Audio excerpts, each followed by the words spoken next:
Existen rincones en el mundo y en el alma humana donde la luz se quiebra y la sombra perpetua se arraiga. No están vacíos. En ellos habitan los que se negaron a partir, los que quedaron atrapados en el linde entre la vida y la eternidad. Según las leyendas que atraviesan culturas y siglos, estas ánimas, estos espectros y almas en pena, surgen de formas trágicas. Un juramento incumplido que ata el espíritu a una promesa rota. Una muerte tan violenta y súbita que el alma no comprende su partida, vagando en el escenario de su último aliento. O una culpa tan profunda que el propio espíritu se condena a una repetición eterna, buscando en vano una redención que nunca llega. Son presencias activas, cargadas de dolor, de rabia o de una malicia antigua. Su sufrimiento las corrompe y en su desesperación a menudo vuelven sus ojos vacíos hacia los vivos. Algunas buscan consuelo, otras venganza. Las más oscuras simplemente anhelan arrastrar a un alma cálida hacia su misma gélida condena. A continuación haremos un recorrido por los lugares donde habitan estas almas en pena y las desdichas de quienes se cruzaron en su camino. Y si te gusta alguna de las historias, déjamelo saber en los comentarios. Empecemos.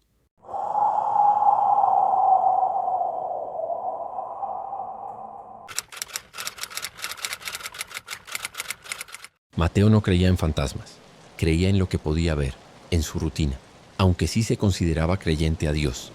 De hecho, de vez en cuando, antes de dormir, rezaba mientras tocaba la cruz de plata de su cadena para pedirle a Dios salud y protección para él y los suyos. La casa donde vivía era vieja, era lo que podía permitirse. Y todo marchaba relativamente bien hasta que tuvo el primer sueño. No fue uno común, fue una pesadilla de una lucidez enfermiza. En ella, una figura se erguía inmóvil en el umbral de su dormitorio. Un hombre hecho de pura oscuridad, tan alto que su cabeza casi rozaba el dintel de la puerta. No tenía rostro, solo una silueta humana recortada contra la penumbra del pasillo.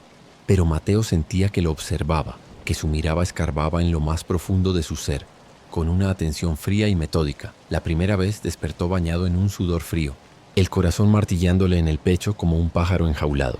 La habitación estaba vacía. Lo atribuyó al estrés, a la carga de sus estudios y al trabajo de medio tiempo. Pero la figura regresó a la noche siguiente. Y a la otra. Al séptimo día, el miedo comenzó a mutar en una rabia impotente. Una noche, mientras la entidad de sombra se materializaba de nuevo en su sueño, Mateo, desde la frágil cordura de su psique dormida, logró articular unas palabras. «Vete a joder a otro lado». La figura no se inmutó. Su silueta pareció hacerse más densa, más presente.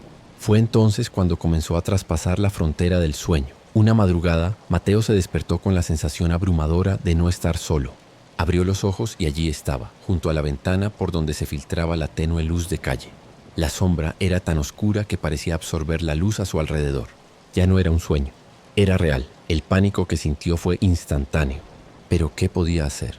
Gritar sería inútil, correr imposible. Su cuerpo estaba paralizado del miedo. Al final optó por gritarle. «¿Qué coño quieres? Lárgate», dijo con una voz quebrada que no reconoció como suya. La figura no se movió. Simplemente continuó su vigilancia implacable. Estos encuentros se volvieron su nueva y aterradora normalidad. La entidad ya no se conformaba con observarlo desde la puerta. A veces, Mateo despertaba y la sentía al lado de la cama, inclinada sobre él, como si estudiara cada detalle de su rostro en reposo. El frío que emanaba de su presencia era físico, un gélido abrazo que le erizaba la piel. La evidencia física llegó una mañana de domingo. Mientras se vestía para ir a la iglesia, notó un moretón violáceo y amoratado en su brazo derecho. No recordaba haberse golpeado. Era una mancha grande, de contornos irregulares, como si una mano enorme lo hubiera agarrado con fuerza brutal. En los días siguientes aparecieron más, en el muslo, en el costado, siempre al despertar. Eran la prueba tangible, la firma de su visitante nocturno. Su fe comenzó a agrietarse. ¿Qué clase de Dios permitía esto? La respuesta, o al menos una parte de ella, llegó de la boca de doña Carmen, su vecina. Una tarde, viendo el cansancio y el miedo grabados en el rostro de Mateo, ella se acercó con un gesto de lástima. «Ya lo empezó a ver, ¿o no, mijo?». Y fue lo primero que le dijo en voz baja. «Ya se te apareció el dueño de la casa que nunca se fue». Al parecer, antes de que Mateo y la docena de inquilinos fugaces que habitaran ese sitio, la casa perteneció a un hombre llamado Efraín, un tipo de temperamento explosivo. Los rumores, que con el tiempo se confirmaron como hechos horribles, decían que Efraín no vivía solo, que mujeres distintas a lo largo de los años pasaban temporadas en la casa, pero nunca se las volvía a ver. Se llegó a saber que las mantenía enjauladas como animales en una habitación al fondo y que se deleitaba con su sufrimiento, por lo que les infligía dolor solo por el placer de hacerlo.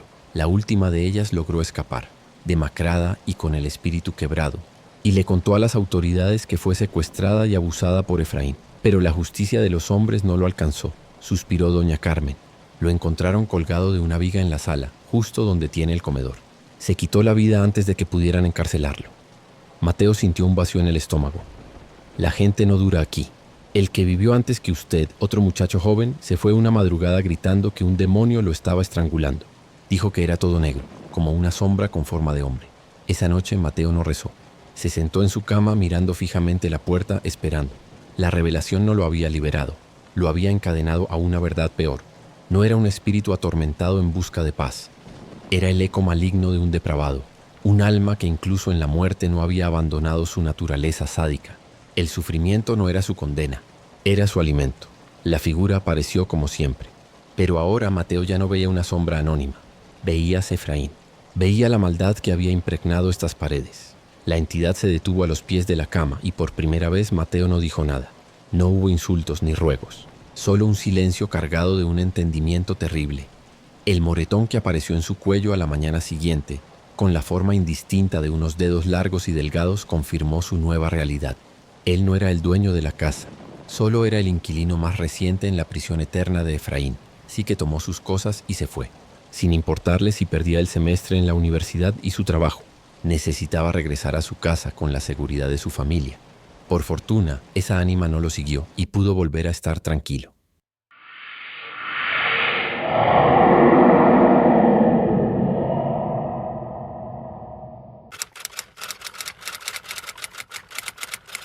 La memoria de un niño es un campo nebuloso, donde los sueños y la realidad se funden sin dejar mapas.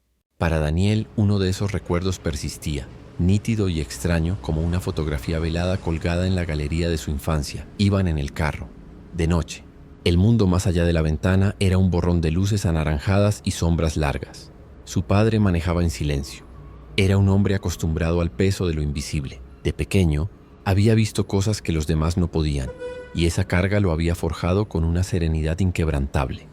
El auto redujo la velocidad en una calle comercial, tranquila a esa hora. A la izquierda se alzaba un local con la reja metálica medio bajada. Parecía un antiguo almacén o un bar. No había nada especial en su fachada, salvo una pesadez en el aire, una densidad que el pequeño Daniel, de apenas 5 años, pudo percibir. «Papá, ¿por qué esas personas están tan tristes?», preguntó al levantarse y ver lo que había afuera. Su padre giró y escudriñó la acera desierta frente al local. No vio nada. «¿Qué personas, hijo?», Daniel señaló con el dedo hacia la entrada del lugar. «Esas, las que están paradas ahí. Algunos están llorando». Recuerda no haber tenido miedo, solo curiosidad. Para él, las personas que vio eran tan reales como el volante que su padre sostenía. «¿Y cómo son, Daniel?», fue lo que dijo su papá sin un ápice de sorpresa en la voz. Su tono era calmado, analítico. «Son personas normales», explicó Daniel. «Pero tienen la ropa sucia. Uno es un señor con bigote y una señora tiene un vestido bonito pero roto. Nadie se habla, solo miran para el suelo. Y lloran». Su padre asintió lentamente y cuando el semáforo cambió de luz, pisó el acelerador. No hubo más preguntas. No hubo explicaciones aterradoras. Esa noche Daniel se durmió pensando en la gente triste. Años después, siendo adolescente, Daniel encontró por casualidad una noticia antigua sobre ese lugar. Hablaba de una tragedia ocurrida en ese mismo local que su memoria infantil había grabado a fuego. 20 años atrás, una discusión en una discoteca había derivado en un tiroteo masivo. Varias personas perdieron la vida y muchas más resultaron heridas. Un escalofrío le recorrió la espalda. No recordaba haber visto fantasmas deformes ni espectros sangrientos. Su inocencia le había permitido presenciar algo quizás más desgarrador: el eco emocional congelado en el tiempo. Las almas de aquellos que partieron de forma abrupta y violenta, atrapadas en el instante final de su confusión y dolor, repitiendo eternamente su pesar en el lugar donde todo terminó para ellos. Y él, por un don o una casualidad de la percepción infantil, fue testigo momentáneo de su eterna vigilia de lágrimas.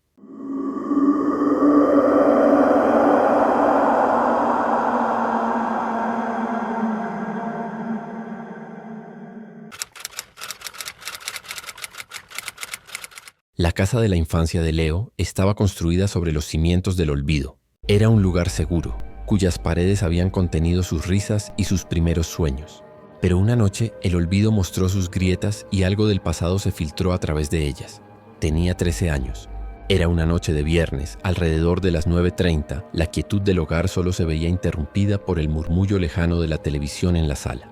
Leo salió de su habitación con sueño, dirigiéndose al baño. El pasillo estaba algo oscuro, y la única luz al final provenía del resquicio de la puerta del baño. Cuando terminó y abrió la puerta, el pasillo le pareció más largo y frío de lo habitual, y entonces la vio. Al final del corredor, en la puerta que conducía al patio interior, una figura se recortaba contra la claridad de la luna.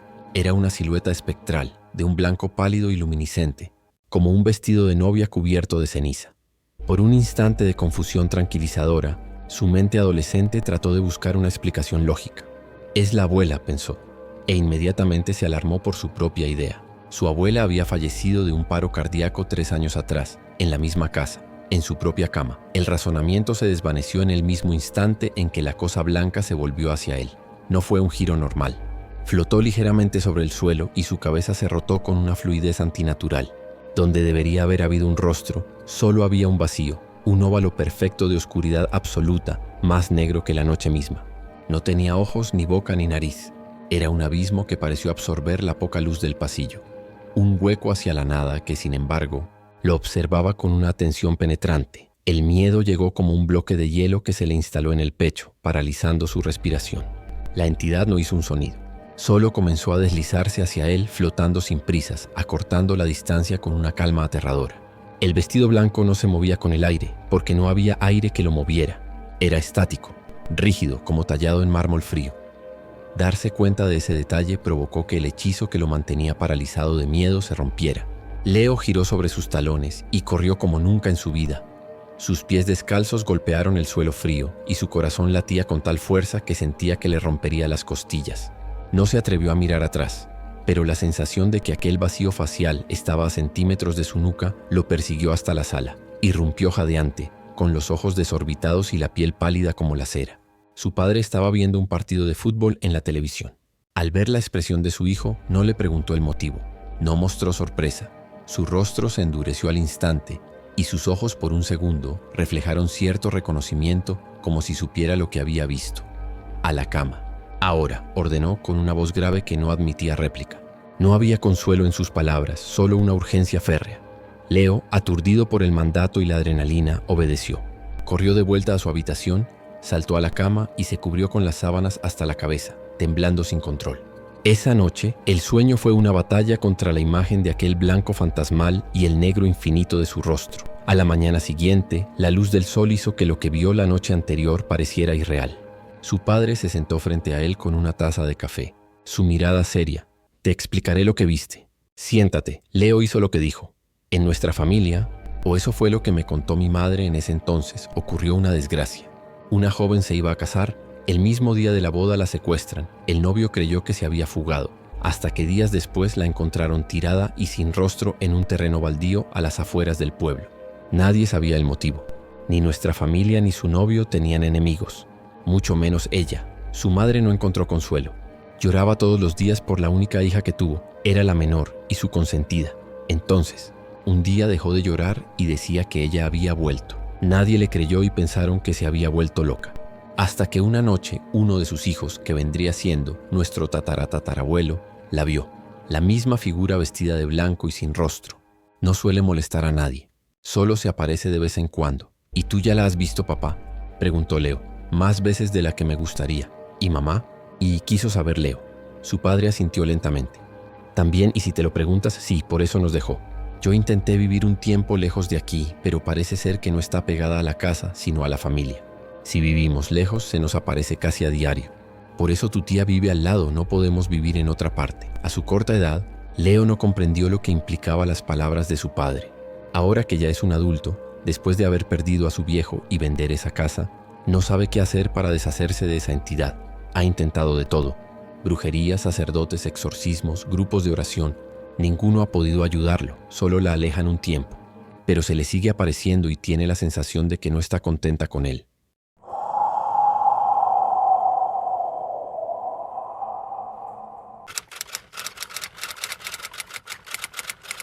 Para la pequeña Bea, la casa de sus abuelos era una extensión de su hogar.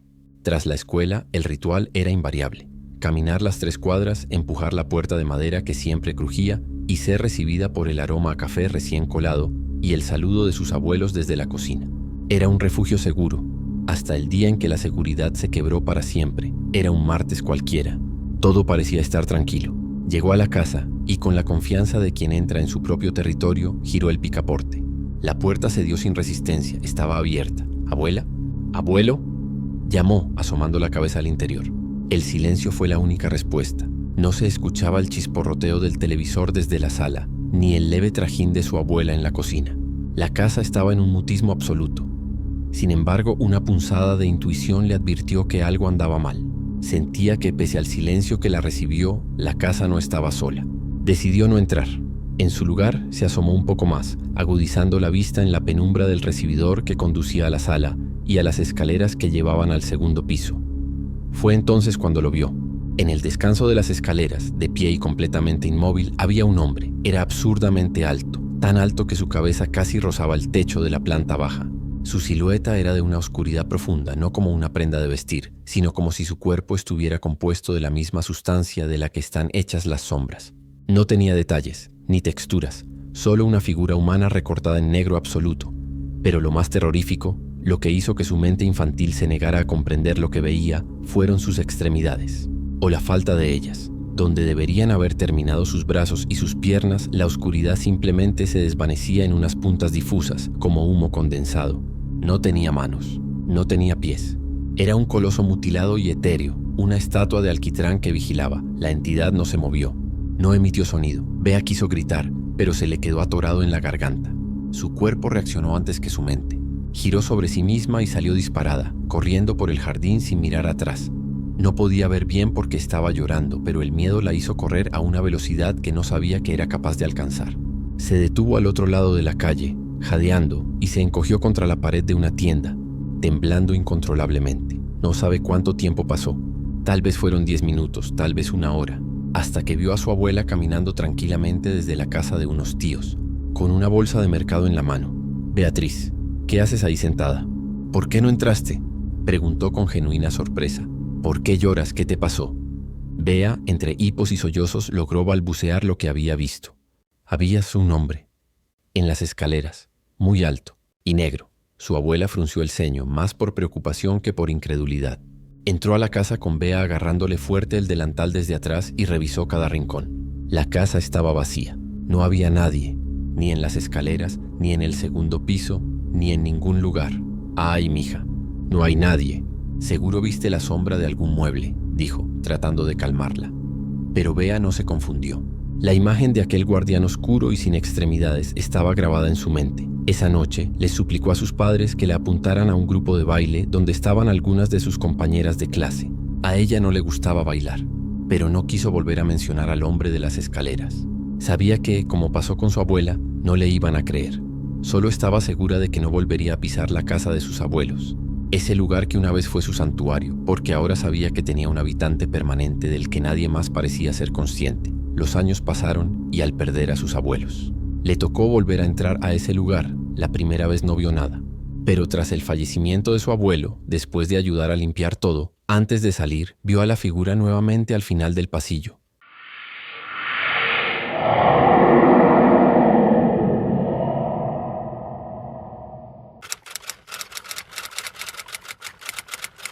Un grupo de 6 amigos decidieron pasar un fin de semana tranquilo en Mérida, uno de los estados andinos venezolanos, para alejarse del calor y el bullicio del lugar donde vivían. Además de disfrutar de los impresionantes paisajes montañosos del lugar, encontraron una cabaña para alquilar, gracias a una promoción en internet que parecía demasiado buena para ser verdad por el precio irrisorio. Al llegar, don Helio, el dueño, un hombre mayor y muy amable, los recibió en el porche. El lugar se veía más lindo que en las fotos. «La cabaña es suya», dijo con voz ronca entregando la llave. «Pero tienen que seguir 2 reglas. Primero, al caer la noche, cierren todas las cortinas. Todas. Segundo, si escuchan ruidos de pasos, de voces, no salgan a investigar. Quédense dentro, con la puerta trabada». Hizo una pausa mirándolo seriamente. «Por estos lados de noche salen algunas ánimas en pena. No son buenas compañías, por eso está tan barato. Los amigos se miraron entre ellos conteniendo las risas. Roberto, el más escéptico del grupo, sonrió con condescendencia. Claro, señor. No se preocupe. Somos gente de ciudad, no nos asustamos fácil. Don Elio no sonrió. Les volvió a advertir, asegurándoles que no les pasaría nada grave en su estancia, pero en la noche no debían salir. Después se fue en su camioneta destartalada, dejándolos solos. Tras acomodarse, visitaron el pueblo. Se tomaron algunas fotos y regresaron al atardecer. Las advertencias de Don Elio se les habían olvidado, al fin y al cabo. Ya nadie creía en fantasmas ni aparecidos. La cabaña carecía de señal para el celular, lo que en un principio fue una molestia. Pronto se convirtió en una excusa para desconectarse de verdad. Sacaron las botellas de sangría, conectaron una corneta para poner música suave y se sentaron en el sofá de la planta baja para comer, reír y conversar. La atmósfera era perfecta. Hasta que cerca de la 1 de la madrugada, un sonido cortó la tranquilidad. No era un ruido de la montaña, era un golpe. Claro, firme y humano. Alguien estaba llamando a la puerta principal. El silencio cayó sobre el grupo de inmediato. ¿Quién carajo será a esta hora?, murmuró Roberto poniéndose de pie. El dueño, quizás. Se le habrá olvidado algo, sugirió Karina. Roberto junto a Jesús, otro de los chicos, se acercaron a la puerta de roble macizo. ¿Quién es?, gritó Roberto. No hubo respuesta, solo otro golpe, más insistente. Con un gesto de fastidio, Roberto descorrió el cerrojo y abrió la puerta de par en par. La noche era fría y negra como la tinta. No había nadie. Bromistas de mierda, gritó Jesús hacia la oscuridad. Arriba, en el balcón que daba a la entrada, estaban Sofía y Carla. Se encontraban fumando un cigarro cuando escucharon a Roberto y a Jesús asomarse y gritar.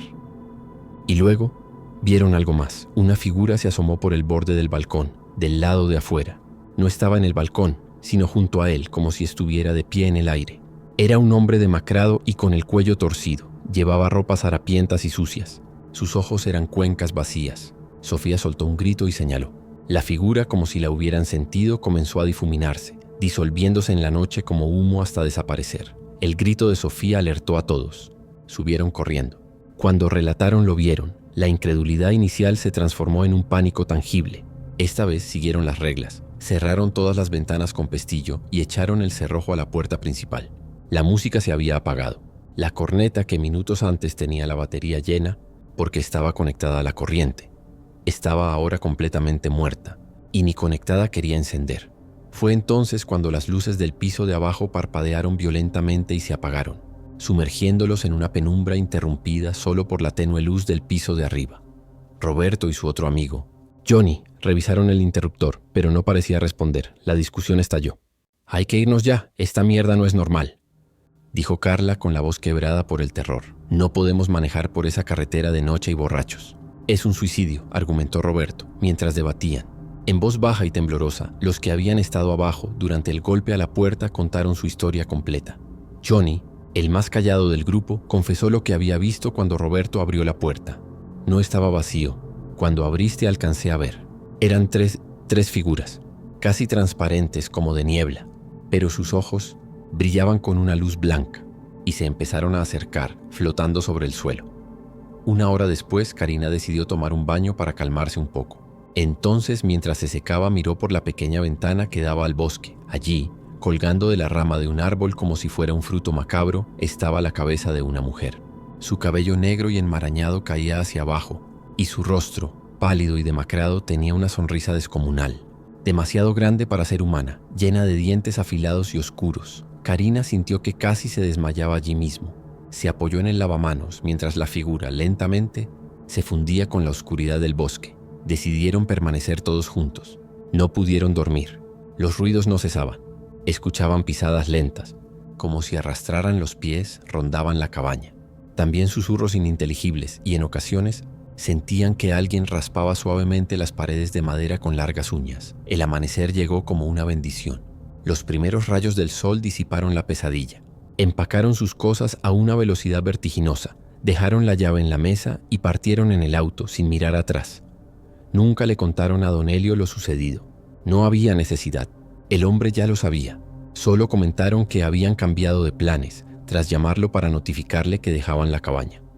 Don Elio intentó protegerlos durante su corta estadía. evitar que esas almas en pena se fijaran en ellos, pero al final sufrieron las consecuencias por ignorar sus advertencias.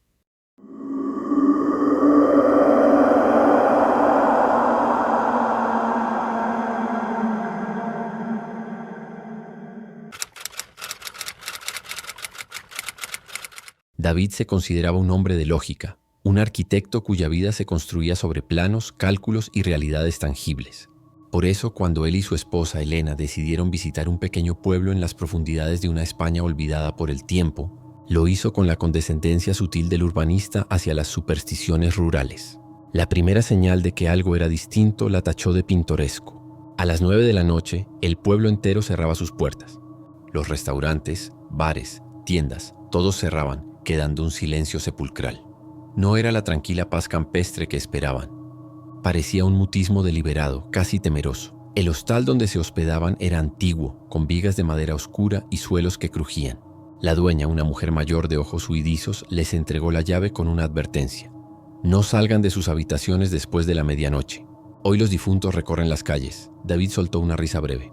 ¿La procesión de las ánimas? Creía que eso solo existía en las historias para asustar a los niños. La mujer no contestó. Solo lo miró con el ceño fruncido, como si ya estuviera velando un funeral que solo ella podía prever.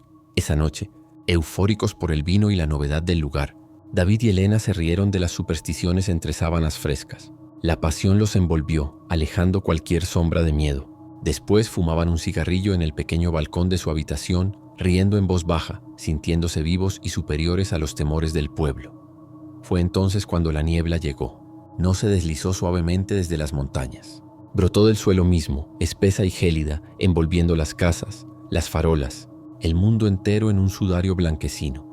David observó, fascinado, cómo las luces amarillas de la calle se tornaron de un blanco fantasmal, rodeadas por un halo azulado que parecía congelar el aire. ¡Qué frío más extraño! Escuchó decir a Elena. El frío sí se sentía antinatural, calaba en los huesos. Rápidamente volvieron a entrar, cerrando con tranca la puerta balcón. Se acostaron, intentando recuperar el calor corporal, cuando los sonidos comenzaron.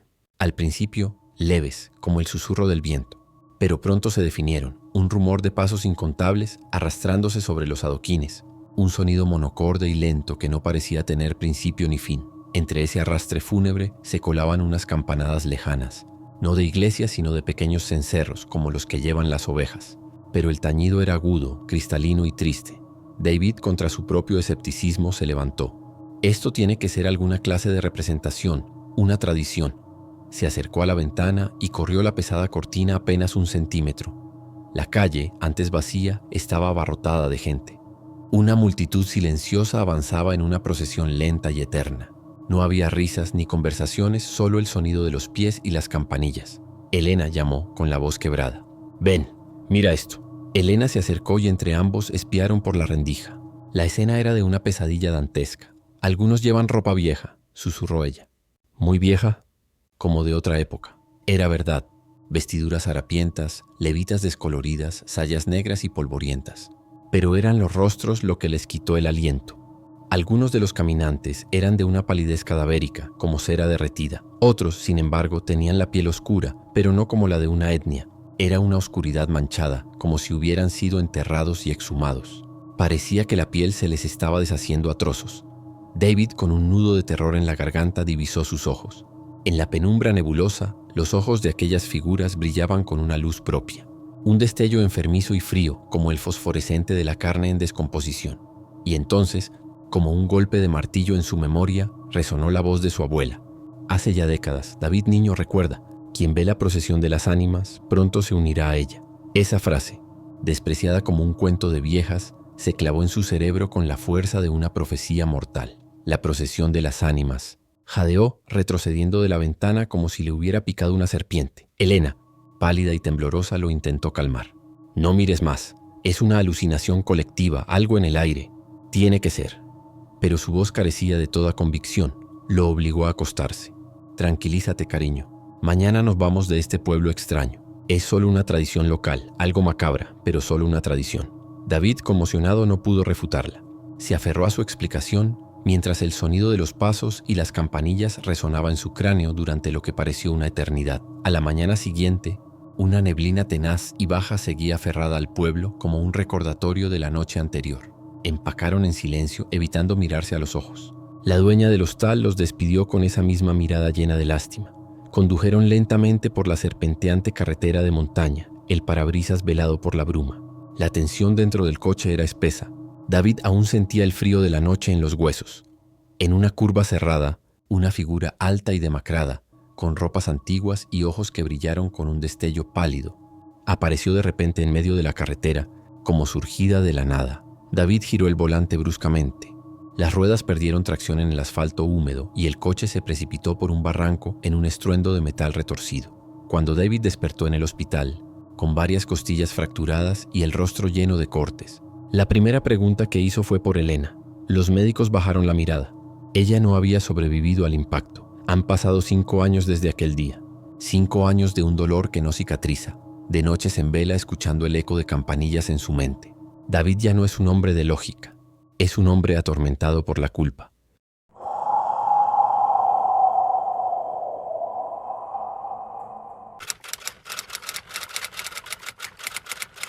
A Andrea no le gustaba visitar la casa de su abuela. No era por la anciana, a quien quería mucho, sino por la casa en sí. Por fuera se veían como una casa común y corriente, solo que siempre parecía estar sumida en una penumbra perpetua, con cortinas pesadas que ahogaban la luz del sol y un silencio espeso. El ambiente era pesado, cargado con un olor a polvo, velas y algo más, algo indefinible que erizaba el vello de sus brazos en cuanto entraba. Su abuela era una mujer devota, pero no solo de los santos. Creía fervientemente en el ánima sola, un espíritu al que consideraba un alma bondadosa en pena, a la que se le podían pedir favores a cambio de pequeñas ofrendas, un vaso de agua, una vela, una oración. En un rincón oscuro del pasillo tenía incluso una estampa descolorida de la entidad, representada como una mujer con las manos atadas, rodeada de llamas. Es una fiel compañera, mi niña, le decía su abuela con una sonrisa serena. Solo quiere ayudar para ganar su lugar en el cielo. Andrea siempre asentía en silencio, pero una inquietud profunda se agitaba en su interior. Esa sensación se convirtió en certeza una tarde en que, sentadas en la sala de su hogar, escuchó a escondidas una conversación entre su madre y doña Eleonor, una vecina de edad avanzada. «Usted debe hablar con su suegra, Isabel», susurró doña Carmen con voz grave. «Esa cosa a la que le reza. Esa no es buena, no es la ánima bondadosa que cree que es». Su madre respondió: «No puedo decirle nada, es su creencia. Aparte, no creo que haga daño a nadie, tantos años venerándola». La anciana replicó: «Te diré esto. Todas las personas que le piden favores a la bicha acaban solas. Y no es que prefieran la soledad, mijita. Es que la soledad les llega. Un esposo que se va, unos hijos que se alejan, amigos que desaparecen. Y si alguien que no cree se queda cerca por demasiado tiempo, pasan cosas malas. Dime, ¿a tu suegra no se ha ido quedando sola?». Esas palabras resonaron en Andrea como una campanada lúgubre. Recordó entonces la historia de su tío Humberto, el hermano menor de su padre, un hombre escéptico y jovial que tras pasar una noche en la casa para cuidar de la abuela enferma, amaneció pálido y visiblemente alterado. Solo tiempo después y tras varias copas le confesó a su hermana lo sucedido. «Esa noche me desperté con la sensación de que me observaban. Abro los ojos y allí, al pie de la cama, estaba una mujer vestida con un ropaje blanco y viejo, casi translúcido. Flotaba. No tenía pies. Hizo una pausa para beber. Pero no era un espectro pacífico. Su rostro estaba molesto, lleno de una rabia silenciosa. Me miró con unos ojos oscuros y vacíos y sentí que me tenía odio. Duró solo unos segundos, luego se desvaneció. Ya no vuelvo a dormir en esa casa». Andrea nunca había visto a la mujer de blanco. Su experiencia era más sutil pero igualmente aterradora. Cada vez que visitaba a su abuela, sentía una mirada fija sobre su nuca, una presencia invisible que la seguía de habitación en habitación, estudiándola. Era una sensación opresiva, como si un peso frío se posara sobre sus hombros en cuanto entraba en la casa y solo se levantaba cuando se iba. Su abuela, al verla poner cara de preocupación cada vez que le encendía una vela, a esta ánima le decía: «No temas, hijita, ella no es mala, solo está sola, como yo, y bueno, así nos hacemos compañía». Pero esa explicación no calmaba a Andrea. Para ella, el ánima sola no era un alma en busca de consuelo, era una entidad celosa, posesiva, un parásito espiritual que ofrecía favores a cambio de un precio terrible. la soledad de sus devotos, alejando a todos los seres queridos para tener al creyente solo para sí. Y la advertencia de doña Carmen sobre los no creyentes le dejaba claro el peligro que ella, que no creía que fuera buena, corría. Por eso sus visitas se hicieron más cortas. Entraba, abrazaba a su abuela y sentía inmediatamente la mirada de la otra habitante de la casa sobre ella. Sabía que la mujer de blanco estaba allí, en la penumbra, observando con ese rostro molesto, esperando quizás que la abuela se quedara completamente sola, sin la influencia de una nieta que no creía que era buena. Y lo más aterrador era saber que, tarde o temprano, su abuela, en su bondad y fe, podría quedarse verdaderamente sola, acompañada únicamente por el frío favor de un ánima que no concedía deseos, sino que cobraba con la soledad más absoluta.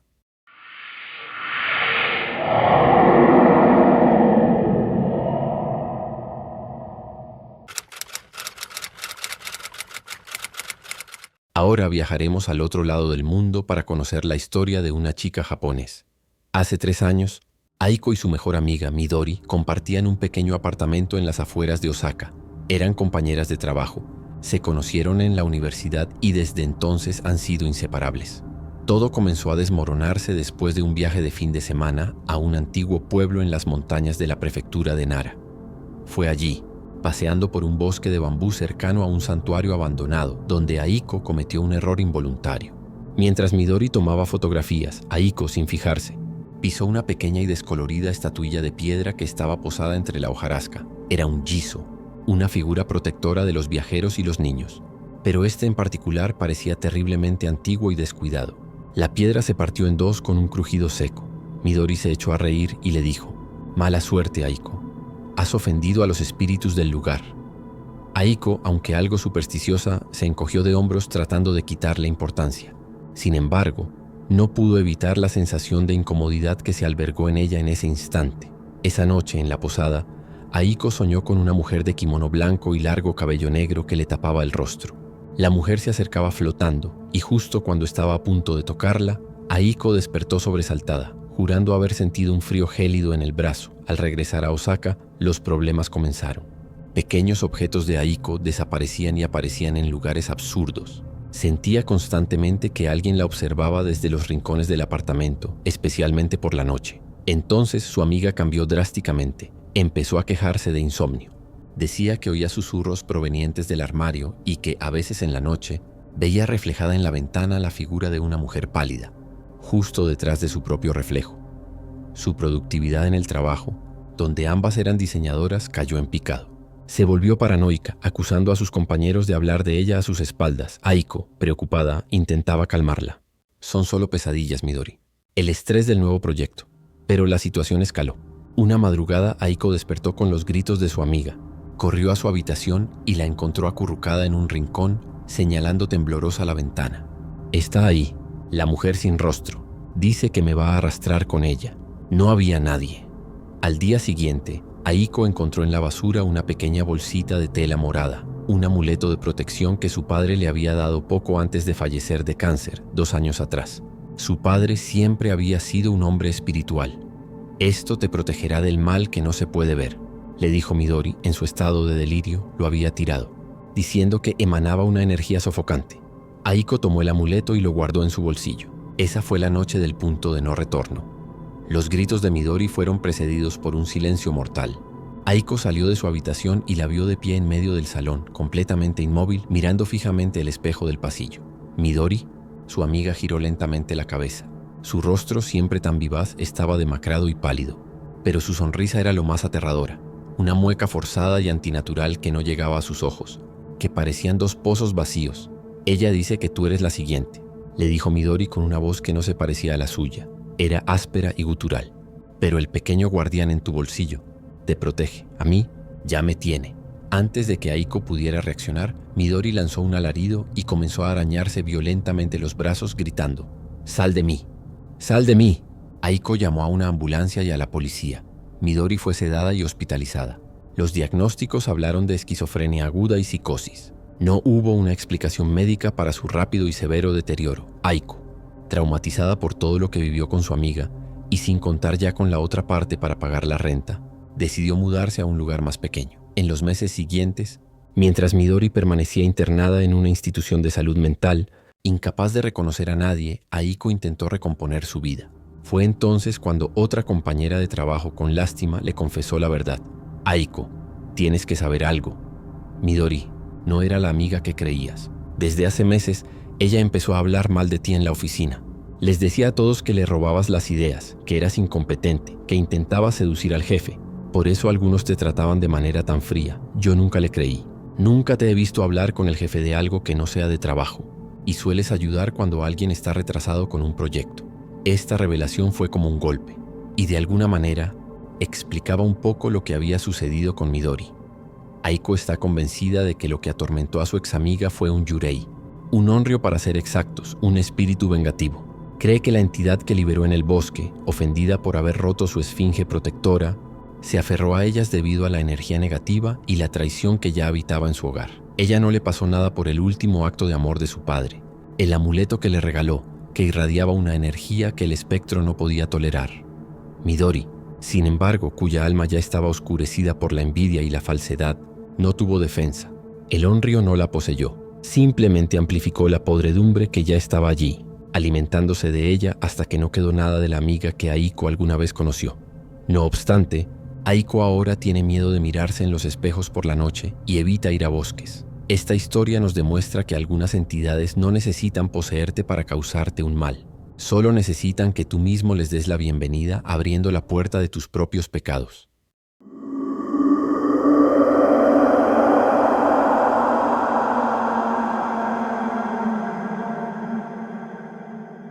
Y así concluye nuestro viaje por otros rincones del mundo donde la frontera entre los vivos y los muertos se desdibuja, desde sombras vengativas en Colombia hasta los yurei de Japón.